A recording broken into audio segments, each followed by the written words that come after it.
Vou cumprimentar aqui já também outro comentarista histórico nosso no Faixa Livre para conversar com a gente, o cientista político, professor na Faculdade de Direito da Universidade do Estado do Rio de Janeiro, desembargador do Tribunal de Justiça do Rio, TJRJ, e membro da Associação de Juízes para a Democracia, João Batista Damasceno. Professor Damasceno, bom dia. Bom dia, Anderson. Eu estava aqui ouvindo o João, uma maravilha ouvir as vozes críticas que ainda restam neste país. É um prazer muito grande estar aqui e sempre ouvir, né, o programa, Anderson. É isso, é isso. Alegria nossa contar com a tua presença aqui, viu, Damasceno? Agradeço demais a tua participação para a gente falar um pouco sobre a situação envolvendo essa disputa entre poderes que se mantém, tem se consolidado ao longo dos últimos anos aqui no nosso país, né, Damasceno? Porque talvez o capítulo mais recente desse processo tenha sido essa decisão da primeira turma do Supremo Tribunal Federal, por unanimidade, de derrubar a decisão da Câmara dos Deputados que suspendia integralmente aquela ação penal contra o deputado federal Alexandre Ramagem, do PL, aqui do Rio de Janeiro, pela tentativa de golpe de Estado. Os ministros do STF votaram pelo prosseguimento do processo contra o parlamentar e suspenderam o andamento apenas das investigações relativas a dois crimes. Investigações não, do processo, né? Porque ele já é réu lá no Supremo Tribunal Federal. E suspenderam as análises sobre os crimes de dano qualificado e deterioração contra o patrimônio da União. Estes foram cometidos após a diplomação do Ramagem como deputado federal. Ao fim e ao cabo, Damasceno, pelo menos na minha avaliação, a intenção principal desse texto aprovado, às pressas pela Câmara na última semana, era passar um recado ao STF e tentar, de alguma forma, livrar o Jair Bolsonaro de punição por tentar um golpe de Estado aqui lá em 2022, ainda que se soubesse das inúmeras inconstitucionalidades contidas nessa proposta. Mas eu queria te ouvir aqui a respeito disso, viu, Damasceno? Quais foram os recados na tua análise aos diferentes atores que quiseram passar aí nesse episódio? Pois é, Anderson. Essa história é a história da República, né? Essa crise entre os poderes, este conflito entre os poderes, ele é próprio da República. No Império nós não tínhamos isso, nós tínhamos as forças políticas atuando, os liberais e os conservadores. Quando tinha conflito, o imperador dissolvia, né, o gabinete, convocava novas eleições. Né? Até 1948, o próprio imperador era o chefe do governo. A partir de 1848 até 1889, quando advém o golpe da República, né, o imperador já não é mais o chefe de governo, passa a ter o primeiro-ministro, e aí já não tem essas crises, não tem divisão de poderes, não tem crise. A República trouxe, né, nós importamos, né, dos Estados Unidos, a ideia da separação de poderes. Né? E aí esses poderes haveriam de ser, ou devem ser, harmônicos e independentes. Harmônicos se cada qual se mantiver no âmbito das suas competências. E independente, porque um não depende da autorização do outro para funcionar. Né? E quando tiver algum problema aí de um entrar na área do outro, ou um ameaçar o outro, para isso o sistema tem os seus mecanismos, que é chamado de freios e contrapesos. Né? Então o próprio sistema se equilibra. Isso às vezes não se equilibra. Né? Nós sempre tivemos um ator político, um ator institucional que sempre se meteu nas questões, né, dos conflitos entre poderes, que é o Exército. Desde que se proclamou a República, né, o golpe, desde que se deu o golpe, né, da República, instituiu a República, o Exército se acha fiador, né, das instituições. Né? Então o Exército sempre interveio, né, para poder fazer a vontade dos grupos hegemônicos ou dos grupos interessados no funcionamento das instituições dessa ou daquela maneira. O que nós estamos vivendo no presente momento não é muito diferente de outras crises que nós já tivemos.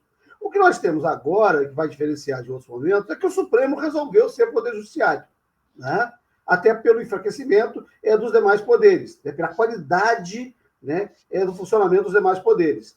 E este baixo clero que hoje ocupa, né, o Congresso Nacional, e é terrível isso, né? Imaginar o baixo clero ocupando as altas funções institucionais, o Supremo assumiu o seu papel. Né? Diferentemente de outros momentos da história do Brasil, como, por exemplo, lá em 1960 55, em que o ministro Supremo disse que não iria deferir liminar contra o Exército, porque as armas do Exército eram verdadeiras e as dele eram meros adereços pintados no teto do Supremo.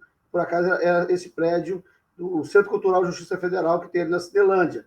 Né? Isso está no voto do Nelson Gria, um habeas corpus impetrado pelo, então, ainda presidente Café Filho, né? Que é no golpe para evitar o golpe do Marechal Lott. Então, nesse momento, o Supremo assumiu, né, o papel de poder judiciário, né, de dizer o direito. E nós temos aí uma tensão, né, uma tensão institucional, tá? E, sobretudo, a Câmara, o Senado menos, né, o Senado tem tido mais responsabilidade nisso, a Câmara continua brincando, né, né, eu tenho uma expressão complicada que eu não posso usar aqui, mas brincando de quem é que tem o mais poder. Né? Então, a Câmara está brincando disso. Essas coisas todas que a Câmara está fazendo não tem outra finalidade. E aí eu estou falando da Câmara, mas, na verdade, são as forças políticas que estão atuando na Câmara. Este baixo clero, tá? Essas pessoas sem visão institucional, tá? Sem visão das instituições, e que acham que tanto faz, tanto fez, e eles podem fazer o que querem. Então, a aprovação, né, dessa suspensão dos processos é algo esdrúxulo. Né? A Constituição é muito clara, no artigo 53, parágrafo 3º.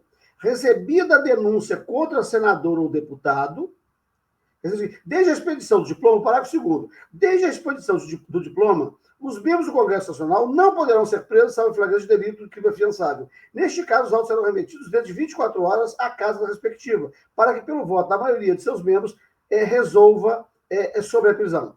E aí o parágrafo 3º diz o seguinte: recebida a denúncia contra senador ou deputado por crime ocorrido após a diplomação, o Supremo Tribunal Federal dará ciência à casa respectiva, que, por iniciativa de partido político nela representado e pelo voto da maioria dos seus membros, poderá, até decisão final, sustar o andamento do processo. Então, nós temos duas questões, dentre outras, duas questões. A primeira, a Câmara, a Casa do Congresso, seja a Câmara ou o Senado, pode sustar processo, suspender o andamento do processo, enquanto isso também não corre prescrição, de crimes ocorridos, de crimes praticados depois da diplomação, mas de membros do Congresso Nacional, da Câmara ou do Senado. A Câmara dos Deputados do Senado Federal não tem poder para suspender o processo por crimes que seus membros tenham praticado antes da diplomação, no caso, antes do dia 16 de dezembro, né, de 2022, e nem daqueles que não ocupem cargos, né, no parlamento, né, aqueles que não sejam deputados e senadores. Como é que a Câmara se dispõe a suspender processos de quem não é parlamentar e por crimes cometidos antes da diplomação, antes do dia 16 de dezembro de 2022? Isto é uma brincadeira desses parlamentares. Isto é para aumentar a tensão institucional. Assim como a questão da anistia. Isso não é para anistiar ninguém, não é para anistiar o Bolsonaro, né? Ainda que ele possa vir a ser beneficiado, ainda que ele esteja sendo usado como bandeira, né, para essas coisas. Mas não é para isso. Isto é, né, para aumentar a pressão, para aumentar o clima. Né? Isso é para aumentar a pressão, para aumentar a crise institucional, para a Câmara poder dizer que é ela que manda, que o Supremo não é Supremo. Né? Então, é isso que está em jogo. Até porque mais de 119 deputados têm processos contra eles, de naturezas diversas. Né? Então, esses caras estão, na verdade, se resguardando, né, para dizer o seguinte: olha, não me processe, não põe os meus processos para andar, porque, né, nós vamos reagir. Então, esta é que é a questão. Quando o ministro Barroso falou, né, que a sociedade brasileira venceu o bolsonarismo, né, e foi muito mal interpretado nisso, ele não estava se referindo às eleições de 2022, nem ao Bolsonaro em si. Ele estava se referindo a essas forças retrógradas, né, que querem fazer o Brasil voltar à idade da pedra institucional, né, ao estado de natureza, ao desrespeito às mais elementares regras de convivência. Não é o Bolsonaro, é o bolsonarismo, que pode existir com Bolsonaro ou sem Bolsonaro, Porque essas forças retrógradas, essas forças primitivas, né, primárias, né, elas sempre existiram. Então, quando o ministro Barroso usou essa expressão, eu entendi o que ele falou. Ele não quis se referir a este personagem. Né? Esse personagem é uma mera bandeira, e se não for essa bandeira, vai ser outra bandeira, porque essas forças sempre vão atuar. Né? Falam de Deus sem ter nenhuma fé, falam de família, né? Aí você vai ver, o cara não tem nenhum compromisso com a família. Né? Falam de pátria, não sabe sequer definir o que é pátria. Né? São patriotas e não são nacionalistas, é um negócio assim, esdrúxulo, até para compreender. Então, essas pessoas falam de Deus, pátria, família, Bolsonaro, e fome, e corrupção, mas, na verdade, eles não têm nenhum compromisso com o conceito concreto, com o conceito efetivo, né, dessas expressões. Então, o que nós temos no presente momento é apenas uma tensão institucional, né? É como os ratos que sobem à mesa para comer o queijo, e quando o dono da casa chega, ao invés de sair correndo e se enfiar no buraco, ele abre os dentes como se tivesse o direito de permanecer sobre a mesa. Né? Então, esse é o cenário. É o cenário de crise institucional, né? De quem tem medo de vir efetivamente a ser processado. É isso. O Damasceno, o que a gente vê muito os parlamentares dizerem diante do que tem acontecido ao longo dos últimos anos é que o Supremo Tribunal Federal, o Judiciário, estaria extrapolando as suas responsabilidades a partir de determinadas ações e exaltando o sistema de freios e contrapesos. Isso justifica as iniciativas da Câmara ao tentar paralisar esse julgamento do STF sobre o golpismo do Bolsonaro. Isso, na prática, configura uma tentativa de obstrução de justiça, esse tipo de ação dos deputados? Anderson, eu não tenho a menor dúvida, né? Que o que esse pessoal quer é que não haja justiça, que não haja apuração, que não haja polícia, né, que investigue, que não haja Ministério Público que acuse, que não haja judiciário independente para julgar de acordo com o alegado e provado e de acordo com as leis. Né? Isso também é um problema das nossas instituições. Campos Salles, né, primeiro-ministro da Justiça republicano, ele institucionalizou o Ministério Público. Aí você fala que grande figura o Campos Salles, mas logo ele, que foi quem fez o pacto coronelista, claro, ele instituiu o Ministério Público para processar os adversários. O Ministério Público não foi criado, né, por Campos Salles, que, aliás, é o patrão do Ministério Público, para funcionar com independência, né, com racionalidade, com legalidade, com transparência. Né? O Campos Salles criou o Ministério Público para processar os inimigos políticos, né, para instituir a política dos governadores, né, e selou o que vai ficar conhecido como coronelismo. Então, o que esse pessoal quer não é um judiciário funcionando independente, né, com racionalidade. Não, o que esse pessoal quer é um judiciário subordinado aos interesses deles. E o Brasil ele tem uma tradição do mando local. Né? O mandonismo, né? O mando local é uma característica das instituições políticas brasileiras. Né? Os políticos brasileiros são políticos dos grotões. Raramente nós temos algum político com visão nacional. Né? Então, esse sujeito, ele quer atender a base eleitoral dele lá, atender a família dele, e por isso que as emendas parlamentares são tão importantes. Esse pessoal se apropria de 60 bilhões, né, do orçamento por ano. O Anderson, eu não sei se você tem dimensão do que significam 60 bilhões, qual o volume disso, quantos caminhões, quantas carretas de dinheiro, quantas carretas são necessárias para transportar um dinheiro desse. Né? Eu não sei o volume disso, eu não sei o peso disso.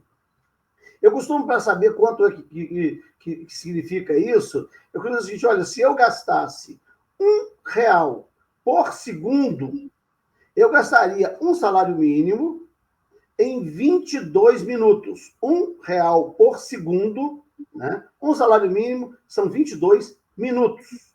Tá? Se eu gastasse R$1 por segundo, eu gastaria 1 milhão em 12 dias. Agora, se eu gastasse R$1 por segundo, eu gastaria 1 bilhão em 32 anos. Então, esse pessoal não gasta, não é 1 bilhão, não, que corresponde a 32 anos gastando R$1 por segundo. São 60 bilhões. Tá? Isso dá né, 2 milênios contados, né, gastando R$ 1 por segundo, são 2 milênios. Uhum. São 2 milênios. Tá? Então, você tem uma ideia da grandeza, né, do volume de dinheiro, né, que essas emendas parlamentares consomem para levar lá para a base. Né? Aí vem o Supremo e diz, não, vai levar o dinheiro lá para a base, para mandar lá para o município, para o prefeito, que é sobrinho, que é filho, que é a mulher, que não sei o quê. Tem que dizer pelo menos onde vai ser gasto esse dinheiro. Sim. Aí, não, o Supremo está se metendo. Não, nós vivemos numa república. Isso não é chega lá e saca o que quiser, não. Né? E aí não é de ninguém, como disse aquele prefeito de Magé, onde eu fui juiz 3 anos, que ele é pego numa ligação dizendo, não, a gente não está roubando nada de ninguém. Né?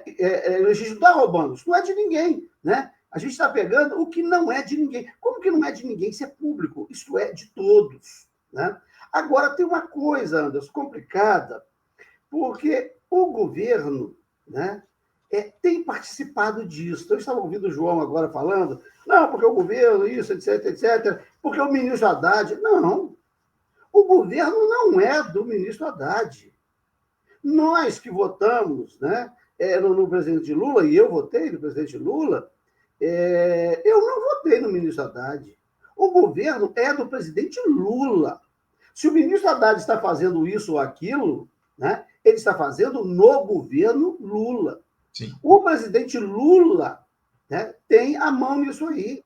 E é preciso lembrar, né, a maioria, a Constituição diz, o parágrafo 3º do artigo 53, né, que os processos contra os parlamentares pelos crimes cometidos após a diplomação podem ser suspensos pela maioria dos membros da Câmara dos Deputados.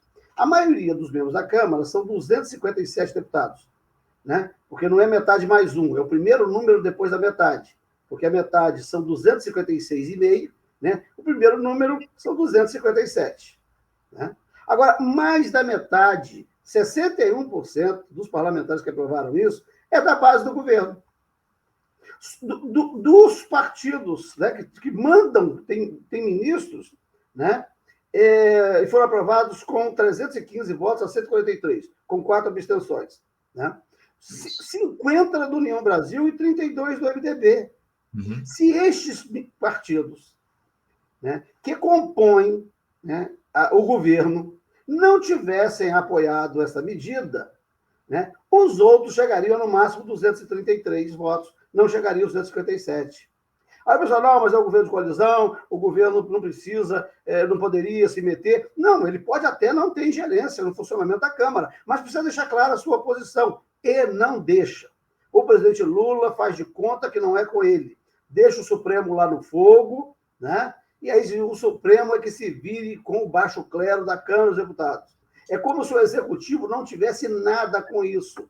Isso é uma irresponsabilidade institucional. Eu tenho conversado com amigos meus, né, que estão aí na militância e etc. Eu digo, olha, vocês, o papel da militância numa hora dessa não pode ser de bater palma para a omissão do governo, não. Tem que, pelo menos, exercitar um apoio crítico.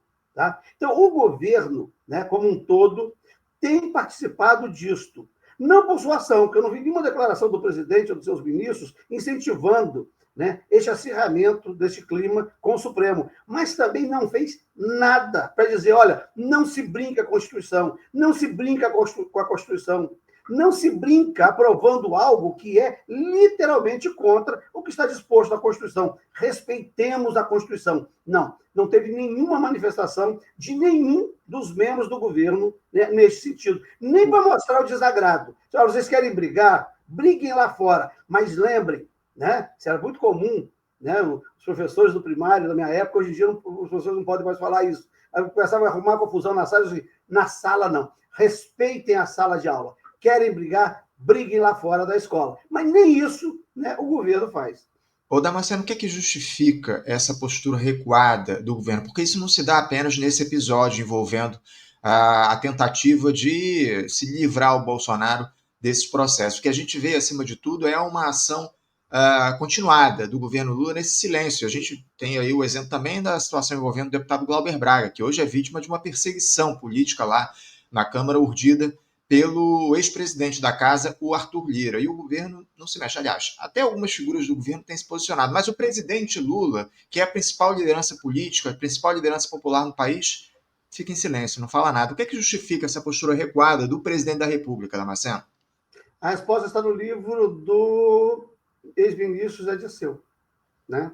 O Zé Dirceu escreve, eu li esse livro com muita atenção, né? E ele diz o seguinte: o Lula gosta de entourage, o Lula gosta de aplauso, né? O presidente Lula não tem visão nacional. O presidente Lula não é uma pessoa talhada, né, para chegar e se dispor, se colocar, né? É uma pessoa que está sempre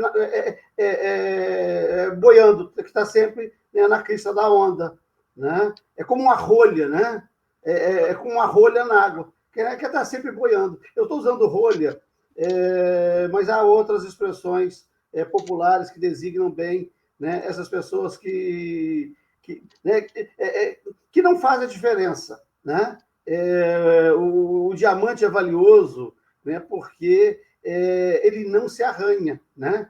A dureza do diamante que dá o seu valor, né? Ele risca todos os outros materiais, mas ele não é riscado por nenhum deles, né? Então, o valor do diamante é porque ele tem conteúdo, porque, né, ele é denso, né? E disso a gente não pode falar do perfil, né, político, né, o perfil pessoal do presidente Lula. E está no livro do ex-ministro Zé Dirceu, né? O presidente Lula gosta de entourage, ele gosta de ser aplaudido, ele gosta que riam das piadas dele, ele quer ser querido, né? E aí deixa os ratos em cima da mesa e não incomoda os ratos se estão, né, comendo queijo em cima da mesa, né? É uma pessoa que não se dispõe, né, a criar indisposição, a dizer não, né, a se colocar contra, mesmo numa hora de dificuldade, e tem horas que a gente vive momentos de dificuldades,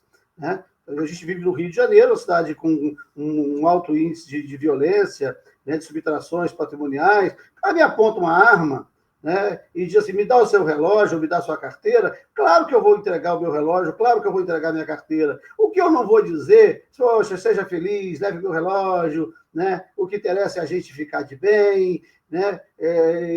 Faça bom proveito do que tem na minha carteira, né? Claro, eu vou entregar a minha carteira, mas vou entregar contrariado, vou deixar, pelo menos no meu semblante, né, a minha contrariedade exposta. E o presidente Lula não se dispõe a isso, né? Porque ele, né, não se dispôs. A declaração que ele dá hoje, né, de que desde Margaret Thatcher, ele aprendeu com Margaret Thatcher e Ronald Reagan, né, de que o globalismo é uma realidade, né? Então, uma pessoa que disse, até o Milton Temer, que está aqui de vez em quando também, hoje postou algo sobre isso, né? E eu digo, realmente, né? A entrevista que ele deu no New York Times, né? Aspas, eu sou de uma geração que aprendeu nos anos 90, com Reagan e Margaret Thatcher, que a melhor coisa para o mundo é a globalização e o livre comércio. Os produtos devem fluir livremente pelo mundo, né? Que sinal é este? O que se aprende com Reagan e Margaret Thatcher, né, que destruíram os direitos sociais, né, nos seus respectivos países? Hoje, na Inglaterra, né, no Reino Unido, a campanha que se faz, né, quando quer acusar alguém de alguma coisa, põe uma foto da Margaret Thatcher e avisa: olha, tenham medo, ela vai suprimir os mais elementares dos seus direitos, né? E o presidente Lula vem dizer que aprendeu com Margaret Thatcher, né? Então, eu acho que nós temos uma situação. Eu estava ouvindo o João ainda há pouco, falando desse papel do Estado, né? Nós temos uma questão, que o capitalismo evoluiu, né, para um campo em que o Estado já não precisa mais do Estado para gerenciar os seus interesses, né? Aquela visão do Marx, né, de que o Estado é o gerente dos interesses da burguesia. O Estado, a burguesia hoje, o capital hoje, não é nem a burguesia, é o capital, né, que se tornou impessoal, fluido. Quer dizer, ele não precisa mais dos Estados nacionais. O Estado nacional está na origem do capitalismo comercial. E o capitalismo financeiro não precisa mais do Estado. Ele impõe, né, os seus interesses ao Estado, né? Agora, o presidente Lula não precisa fazer de conta que isso não existe. E ele sabe disso, tá? O presidente Lula conhece isso. Não é uma pessoa que não tenha formação, que não tenha discernimento, né, sobre o que ele está fazendo, né? Então, este é o problema. E aí nós vamos entregar o destino do país ao baixo clero, Já houve alguns parlamentares falando que a minha cidade, né, em Minas Gerais, Orizânia, uma microcidade, né, da nascente do Rio Carangola, né, tem uns vereadores, né, uns agricultores, homens sérios, homens do trabalho, que acordam cedo, que pegam enxada e vão para lá capinar lavoura de café, né? Mas tem uns vereadores com um nível intelectual e com um nível de compromisso com a coisa pública muito melhor do que alguns senadores e deputados federais. Né? Quando eu olho aqueles deputados federais, eu digo assim, olha, o vereador fulano de tal lá, ele só estudou, teve 2 anos de escolaridade, só aprendeu a ler e a escrever. Ele pensa melhor, né, do que este deputado, do que esse senador aí. Então, nós temos um problema na mão deste pessoal, né? Mas tem gente boa lá também, tá? É minoria, né? E aí você citou o Glauber, é um bom exemplo, né? Tem gente boa e não é a maioria, né? Mas tem gente boa lá. Mas a maioria é este baixo clero, né? Que a gente poderia, assim, comparando, né? É o rato que sobe na mesa para comer o queijo e ainda acha que tem o direito de estar ali. É bem por aí, viu, Damasceno? Lamentavelmente, é isso que está em curso aqui no nosso país, um presidente da República que, apesar de ser a principal liderança política e popular, não toma a frente nas decisões importantes para o país, não dialoga com a classe trabalhadora, não estabelece um projeto popular aqui no nosso país. Damasceno, voltando ao nosso tema inicial dessa questão das disputas entre os poderes, seria cabível a gente pensar em mecanismos institucionais de arbitragem entre os poderes que pudessem intervir previamente em situações de impasse como essa que está acontecendo? Qual seria o papel, por exemplo, do Conselho Nacional de Justiça, o CNJ, do próprio Senado Nacional como casa revisora, enfim, ou mesmo instâncias supranacionais nesse contexto? Como é que você vê esses mecanismos atuando para evitar essas disputas que existem? Não, este papel, né, compete ao Supremo. Já existem, né, esses mecanismos. Esse papel compete ao Supremo e ao Senado. Né? Na arquitetura, né, na engenharia institucional, né, como nós concebemos essas instituições, né, na Constituição de 1891, né, o que nós deveríamos ter é o Supremo, né, assumindo esse papel, né, julgando de acordo com a lei, de acordo com a Constituição, e aí é um problema. Né? O Otávio Mangabeira, no centenário do nascimento de Rui Barbosa, ele disse que o Supremo, né, foi o poder que mais falhou na República. Ele falou isso em 1948. Porque não assumiu os papéis que lhe competiam, né, na ordem institucional. Tá? E continuou não assumindo. Tá? É preciso lembrar que o presidente do Supremo, Ribeiro da Costa, estava presente na Câmara do Congresso Nacional quando foi declarada vaga a presidência da República, né, monocraticamente, pessoalmente, pelo presidente do Congresso Nacional. Tá? Então, ele estava lá para referendar o golpe de 64. Mas, no momento posterior, quando o general Amaury Cruel se recusou a cumprir uma ordem do Supremo, ele disse, olha, se não cumprir a ordem do Supremo, eu vou entregar a chave, se não cumprir o habeas corpus, eu vou entregar a chave ao primeiro sentinela de plantão. Né? E aí o presidente Castelo Branco, né, o marechal presidente Castelo Branco, disse, não, tem que cumprir. E vai ao Supremo pedir desculpas. Hoje, né, se duvidar, né, esses caras vão dizer o seguinte, então entrega que é isso mesmo que nós estamos querendo. Né? Entrega, né, aos 2 cabos, aos 2 soldados e o cabo.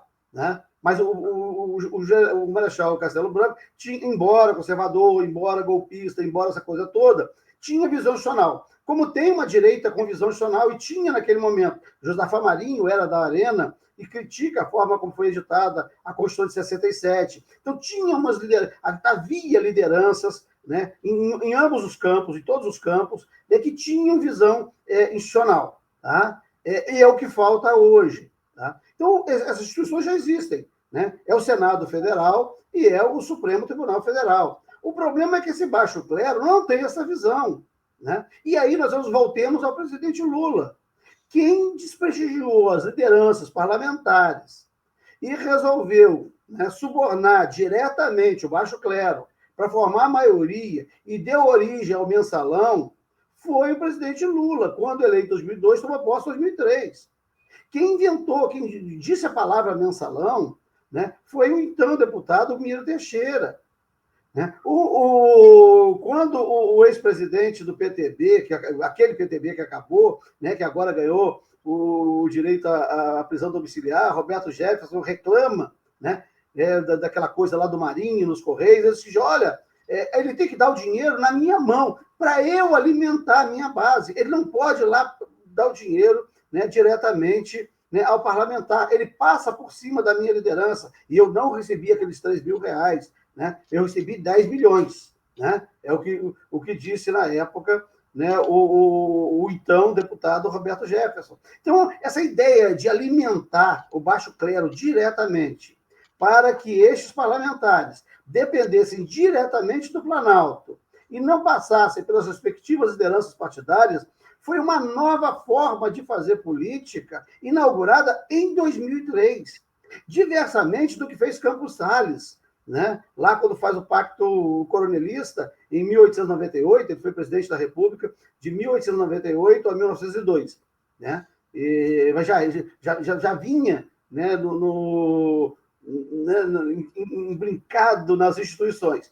E ele vai dizer, não, nós vamos reforçar as lideranças regionais. Onde elas nos apoiarem, nós as apoiaremos. E onde essas lideranças regionais costearem o lambrado, né, ou forem para a oposição, a gente faz intervenção e coloca uma liderança a nosso favor, porque cria uma institucionalidade, porque naquele momento corria o risco do país, né, entrar numa guerra civil ou numa convulsão. Né? Então, veja o seguinte, nós temos, né, funcionamentos, né, temos determinados comportamentos que determinam que tem consequência.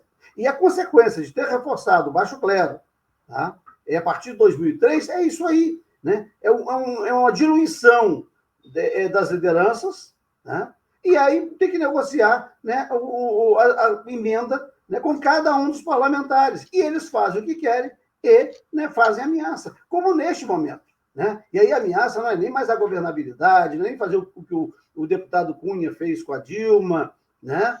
Essa ameaça agora, inclusive, é o Supremo, né? Suspendendo a tramitação de um processo contrariamente ao que dispõe a Constituição. Então, nós estamos numa situação muito complicada, né? E o governo não se pronuncia. Né? O presidente Lula não se pronuncia. É como se ele como não estivesse vendo, né, o mal que se está fazendo, né, às instituições brasileiras. Né? É preciso lembrar que a base governista deu 199 votos dos 315 que aprovaram isso. 61% dos votos, né, que aprovaram essa paralisação desse processo é da base governista. Então, não dá para dizer que é o bolsonarismo, não.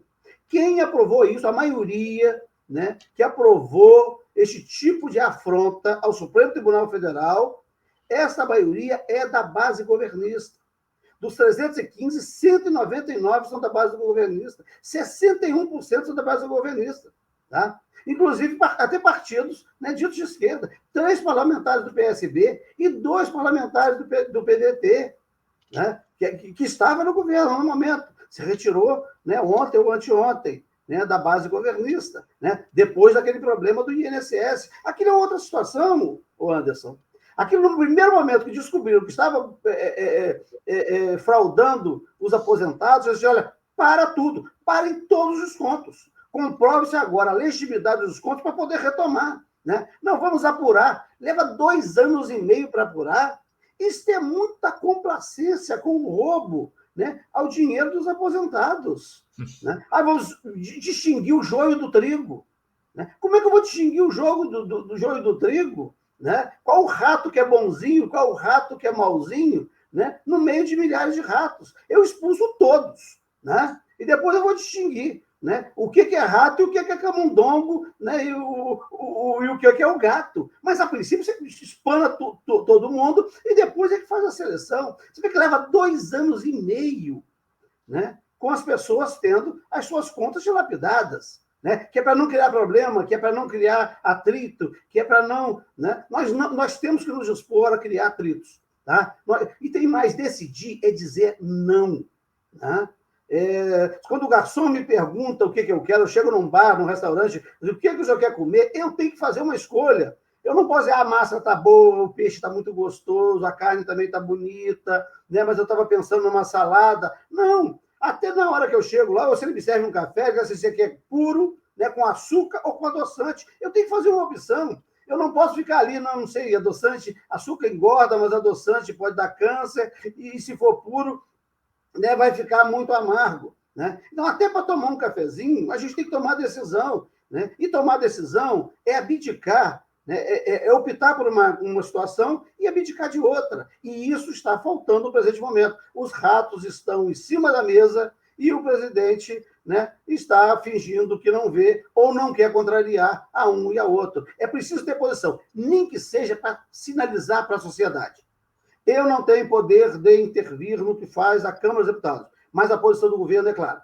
Nós somos contra, né, essa afronta ao Supremo Tribunal Federal. E não vai acabar não, tá, Anderson? Só para concluir essa fala, vão insistir na anistia, não para anistiar o Bolsonaro, quem quer que seja, mas para afrontar o Supremo. E tem mais, 2 deputados já pensam em revogar os dispositivos do Código Penal que tratam, né, do atentado ao Estado de Direito e abolição do Estado de Direito e atentado à democracia. E tem mais, se revogarem o artigo do Código Penal, todos os processos caem, porque em direito penal tem um negócio que chama de abolício crimes. Ninguém pode ser punido por fato que não é mais crime. Então, veja o seguinte, será um tipo de anistia abolindo, suprimindo do Código Penal estes tipos garantidores do Estado, quer dizer, pelo menos que pretendem garantir o Estado de Direito, né, e a democracia, Anderson. É isso, Damasceno. O cenário é muito grave. A gente observa cada vez mais o legislativo tentando interferir na atuação do judiciário a partir de uma série de matérias, de temas aí polêmicos, repletos de inconstitucionalidades. Lamentavelmente, a gente vê esse processo avançar e o executivo não se posiciona de maneira firme diante dessas disputas que estão colocadas. Muito triste tudo isso, e a gente espera, acima de tudo, que haja um respeito aos limites aí que estão colocados pela Constituição, que é o livro aí que sustenta essa nossa parca democracia que a gente tem, essa democracia sustentada e dominada pela burguesia, lamentavelmente, aqui no nosso país. Damasceno, eu quero agradecer muito a tua presença aqui com a gente mais uma vez, viu? Muito obrigado pelos teus esclarecimentos, pelas tuas contribuições aqui para a gente, desejando aí uma boa terça-feira e deixando um abraço forte. Um abraço, Anderson, um abraço para os que nos assistem também. É um prazer ser muito grande essa interlocução, né, com você e com quem nos assiste. Um abraço. Prazer sempre nosso. Um grande abraço. Até a próxima.